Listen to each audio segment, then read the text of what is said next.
Hello, I'm your host, Gerry LePage. Welcome to another edition of Senior Soundings.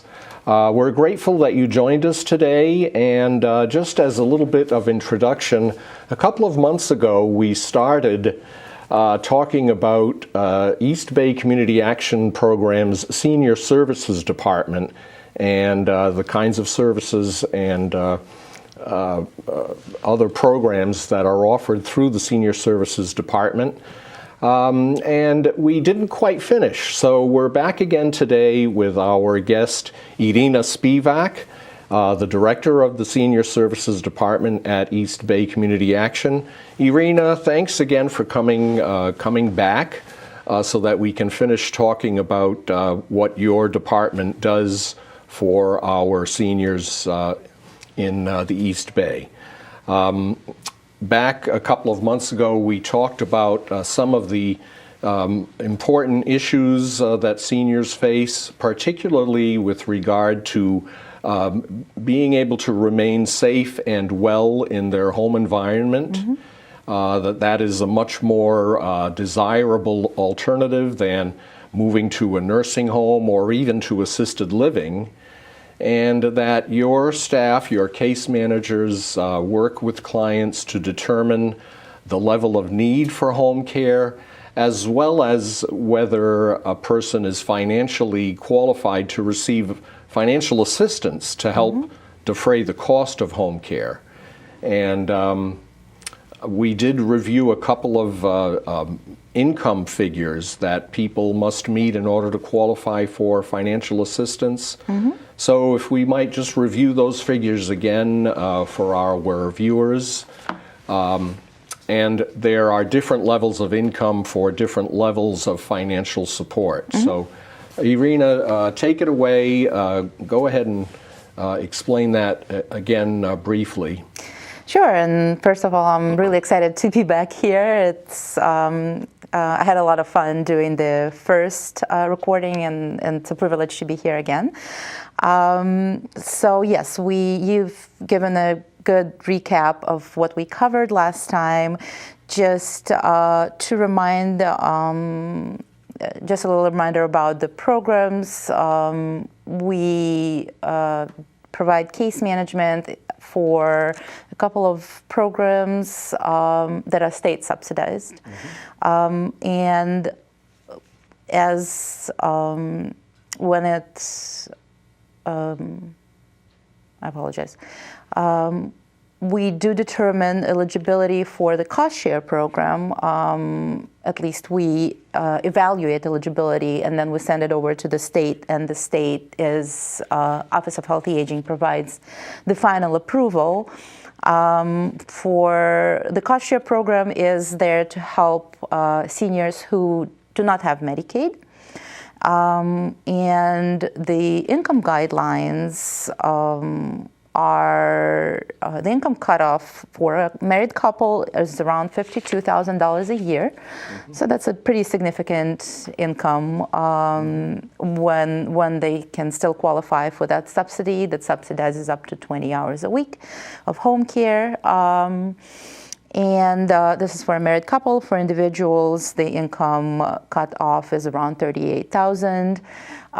We do make deductions for medical expenses. So if someone makes above the cutoff, but they do have medical expenses such as premiums for health insurance, or they pay out of pocket for home care, it is considered a deduction. So we can lower the income and actually have someone with a little bit higher income still qualify for the program. Another criteria for this program is that the person has the need and wants to accept personal care. Right. So this is a refresher for the cost share program. For Medicaid members, the home care works through the long-term care services and supports program. We do not determine eligibility for that. Department of Human Services does. So there are applications for both Medicaid and long-term care services and supports on ri.gov website. The application has to be completed and sent over to Medicaid. Then Medicaid determines financial and clinical eligibility and sends the cases, the clients to us for conflict-free case management. Okay. So I think the conclusion that we can draw from all of this is that if you are a senior living in your own home or an apartment that you've been living in for many, many years, and your abilities begin to diminish a little bit, where you do need some assistance to be able to remain in your own dwelling and still be safe and well, there is help available, and there is financial help available depending on your income. But there are financial assistance programs available to help people get home care and thereby enable them to continue living in their apartment or home. Yes, I would also like to mention a program that we do not case manage, but it is available. It's called Care Breaks. And Care Breaks program is managed by the Diocese of Providence, and it provides a certain stipend for home care services and connects people that need more of a homemaking. There's no criteria of needing or requiring personal care. So we do get a lot of calls from seniors that say, I'm pretty capable of taking care of my personal care. However, I do need help with homemaking. And then we can refer for that program. And this help is also available. And someone can be eligible for both cost share and care breaks, or the long-term care services and supports and care breaks. However, long-term care services and supports we can expand so the person does not need care breaks eventually. Irina, I'm fascinated to learn that the Care Breaks program now offers help for simple homemaking, because for someone who doesn't need assistance with personal care, such as shower safety or getting dressed or some of those basic fundamental self-care needs, but instead only needs assistance with making sure the apartment is clean, that the vacuum cleaner has been passed or some dusting has been done, the dishes are clean, there's nutritious food in the refrigerator. You know, those are kinds of home health assistance that is not necessarily considered personal care. And the financial assistance programs have been, you could have some elements of regular household care, but in order to get the assistance, you needed to have some elements of personal care as well. And so the Care Breaks now, I guess, has been expanded a little bit in the sense of what kinds of services the home aid, that assistant that's going to go in to help out, is allowed to do. Now, I remember that when Care Breaks first started, it was intended to be kind of a respite program for family caregivers.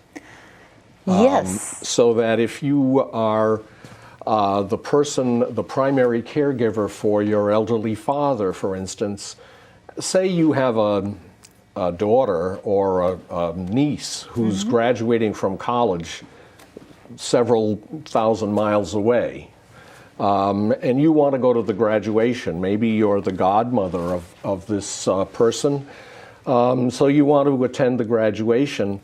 The Care Breaks program, does that still offer that kind of respite for the caregiver? So yes, and I really appreciate your reminder that the program actually is designated for people who have caregivers. Once it used to be that the person has to have a live-in caregiver. This is not the case anymore. The Care Breaks program the qualification is also even if you have someone that lives out of state but calls you every once in a while and reminds you to take medications or does anything else for you that is considered caregiving, it does not have to be a live-in caregiver. I see.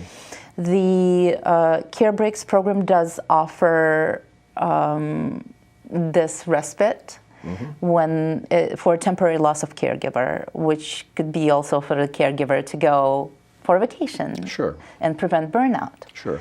So yes, Care Breaks program still offers that. Okay, good.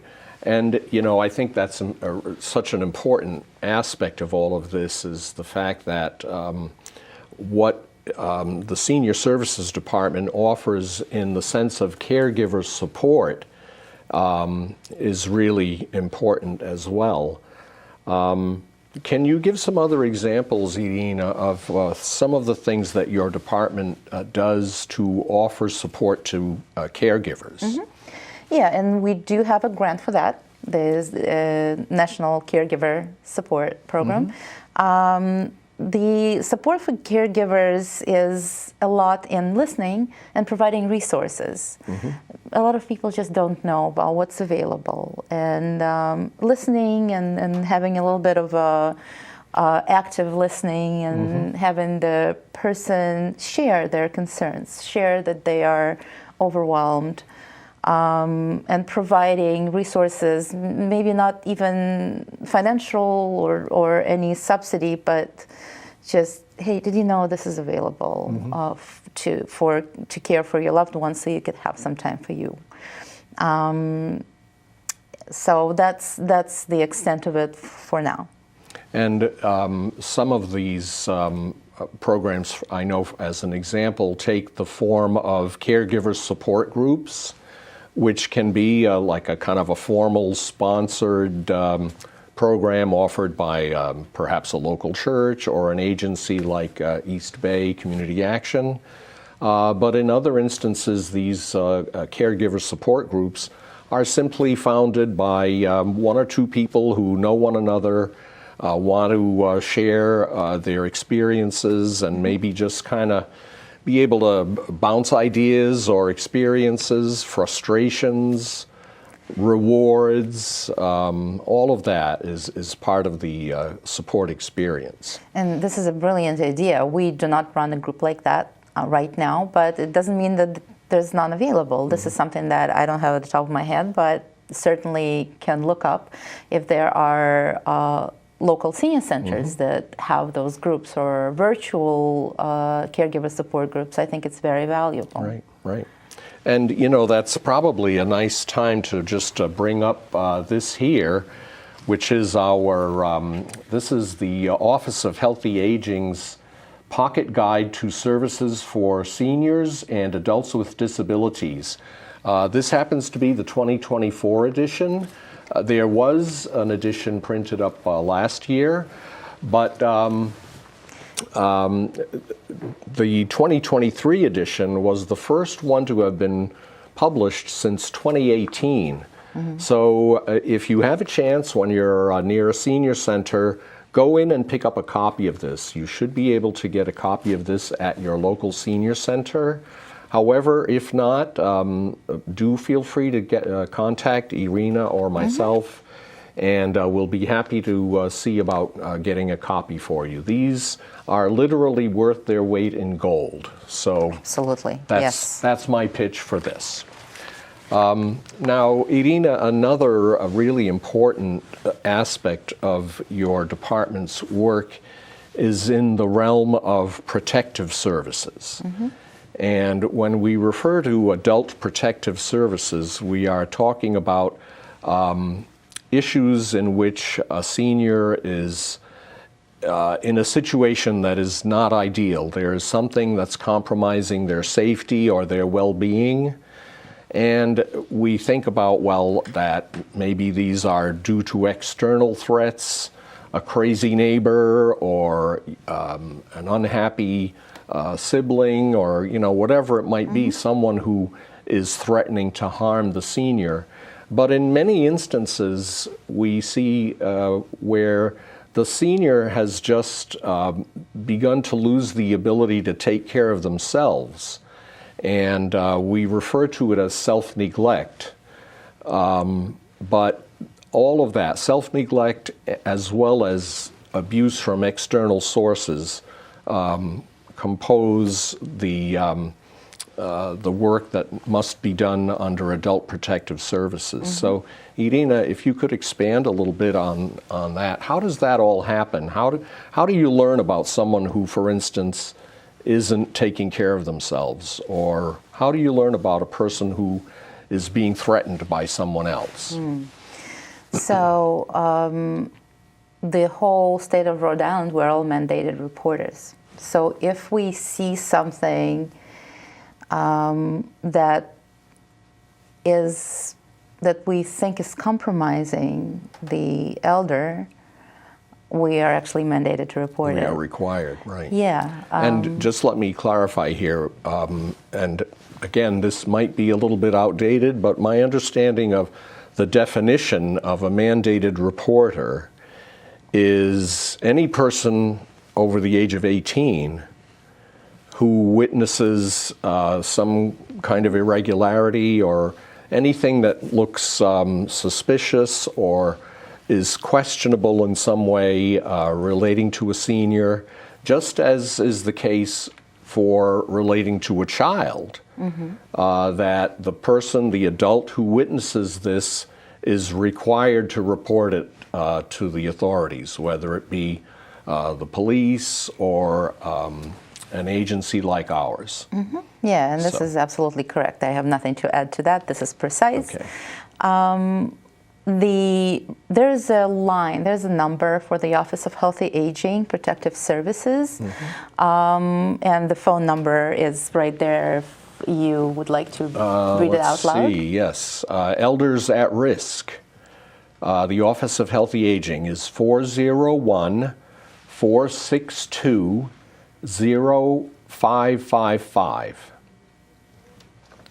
That's again 401-462-0555.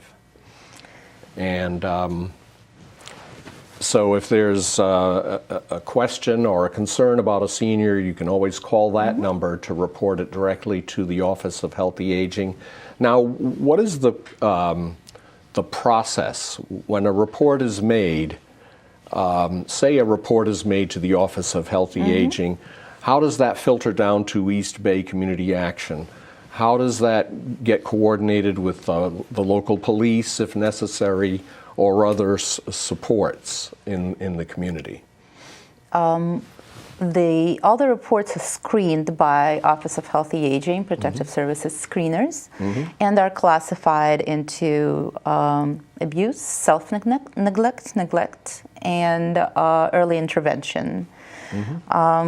The abuse cases are investigated by skilled investigators in the Office of Healthy Aging.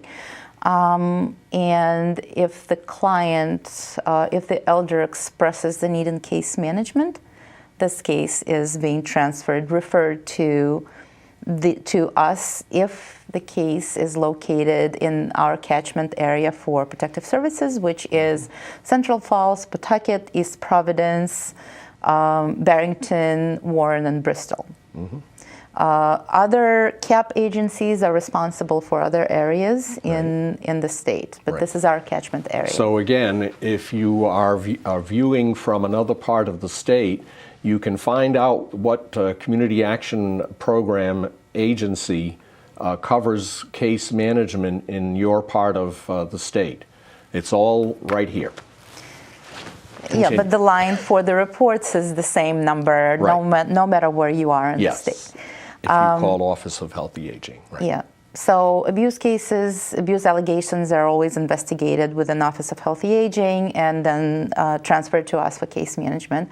The other cases that are screened in, not all the reports are screened in, I assume. Again, I'm not sure what's the internal process in OHA, but all other cases that are classified as neglect, self-neglect, or early intervention are transferred to us, and they're being assigned to case managers that are very skilled. And I usually look at the referral, and according to the nature of the report, I know we have people with strengths in different areas, and I assign those cases according to the strength. And one thing that I have to mention, that it's all very confidential. Right. We cannot disclose, even if the person that submitted the report is calling us for information, we cannot disclose it. Right. We work with the client to mitigate that immediate risk, and it's a short-term case management. We keep the cases open for 2 months, and in those 2 months, we connect them to services and supports. We do a pretty close case management work. That's where we're able to assist with applications for long-term care services and supports. We're able to assist with SNAP applications within that short-term protective services case management. I see. So you do help people with the actual physical process of completing applications for some of these programs. Now, with Medicaid, though, I know, for instance, someone who qualifies for long-term services and supports, that's the program in which it's Medicaid money that's paying for the home care. So in technical terms, that person is a Medicaid beneficiary. Right. However, for full Medicaid, in the sense of Medicaid as health insurance, unless the person is a case management client of yours, you would not help someone with just a plain vanilla Medicaid application, correct? For someone that is not our client, we would usually refer to you or to Ripen for application assistance. Sometimes in senior centers, there are social workers that can assist with this application. For people that are not our clients, right now, we refer them out. Right.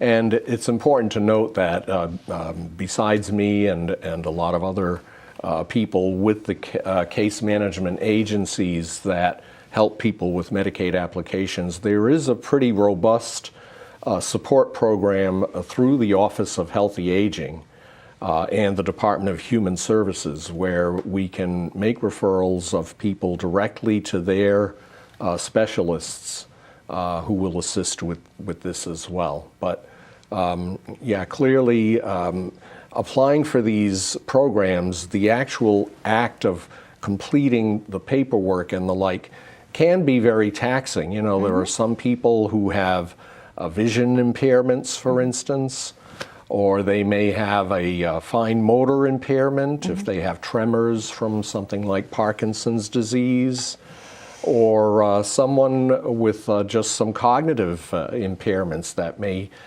interfere with their ability to process what the form is asking for in terms of information. That's where the help that we offer comes in most handy. Yeah, it's very essential, of course. It's important.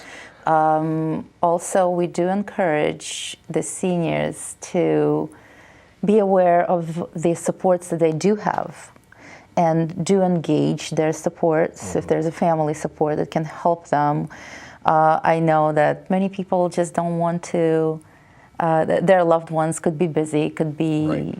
And this way, unfortunately, sometimes families are not aware of the needs of the elder. Right. So I do want to encourage people to also recruit the supports that they do have. Yes. And be aware that's of the them. thing. Yes, I know with a lot of elderly people who, you know, they may have moved to a fair weather state, for instance, because they don't want to deal with New England winters anymore. But now they find themselves in their later years, maybe hundreds or even 1,000 miles or more distant from their closest relatives, their children and grandchildren, who might be willing to help them if it wasn't for the distance involved. So that's really the reason for, you know, knowing what the resources are in your community. Where is the senior center? Where are the other support services that you may need? And avail yourself of those resources. Yeah, reaching out is the first thing we can do to make people aware of us. And this is also creating meaningful connections, and this is also maybe renewing meaningful connections with family supports and the families, and just maybe even reducing isolation this way. Right, right. No, I remember one case that kind of stands out in my mind from an elderly man who had never married, never had any children.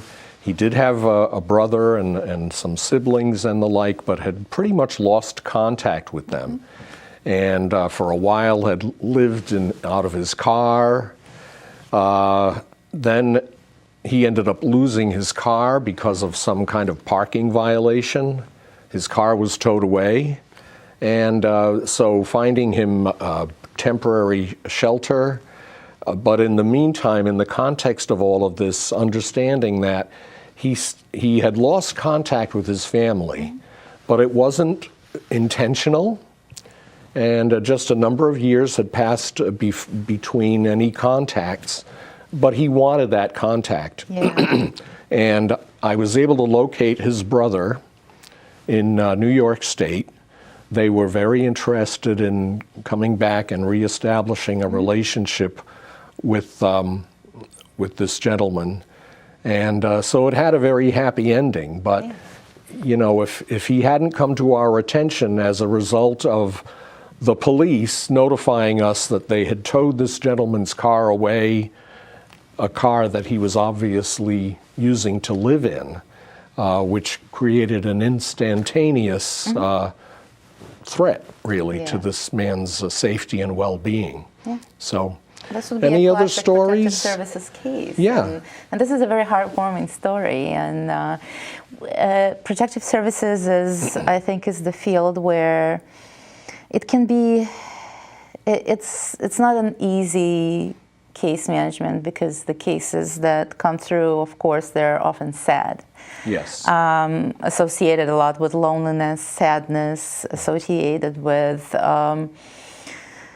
gradual, maybe loss of faculties, and the isolation. lack of isolation, and lack of awareness, maybe lack of ability to cope with what is, what is going on. And these changes come about very, very gradually, so that one is not aware, really, of the fact that things are changing. Unaware, those are things that are hard to accept. Right. Along